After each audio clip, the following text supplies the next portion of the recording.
Sanibonani wey'ngane zakwethu, angibingelela phinde futhi-ke nginamukele kuyona i-channel ehamba phambili iy'ngane zakwethu-ke. Mina lami igama ngiveza Ntuthu Ngakhumalo bathi iLaspo Namakomete. Ngizophinde ngicele iy'ngane zakwethu ukuthi-ke mangabe usemusha kuleli khasi ukuze uthole nje ezisashisi ezihamba phambili, wenze sure ukuthi uyasubscribe, ungakhohlwa ungilandela ey'nkundleni zokuxhumana wey'ngane zakwethu-ke, kanjalo ku-Facebook @Fezeka iLaspo Namakomete, TikTok @Fez_162. Ngane zakwethu-ke kube ukuthi akasekho emhlabeni u-Albert Mazibuko oyinkakhe yeqembu lodumo Smith Blade Mambazo. Ngokuthola kwephephandaba Ilanga, uMazibuko bese ethatha umhlala phansi kuleli qembu, udlule emhlabeni ngesonto kusihlwa, kwathi imininingwane egcwele ngokudlula kwakhe emhlabeni iyalandela njengoba imenenja leli qembu uXolani Majozi ekuqinisekisile ukudlula kwakhe emhlabeni, wabeseveza ukuthi uzokhipha istatement esigcwele khona maduze.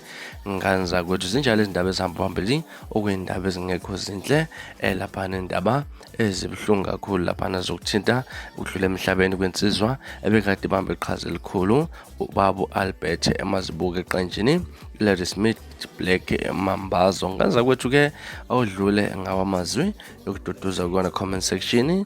Ngane zakwethu sengiphuma nje nangelasiboni, ngiyakuthembisa kodwa ukuthi ngiyabuya nezindaba ezilandelakho kwividiyo elandelayo. Kwakho kusubscribe neziphathla libe nosuku olumnandi, ngithanda khona.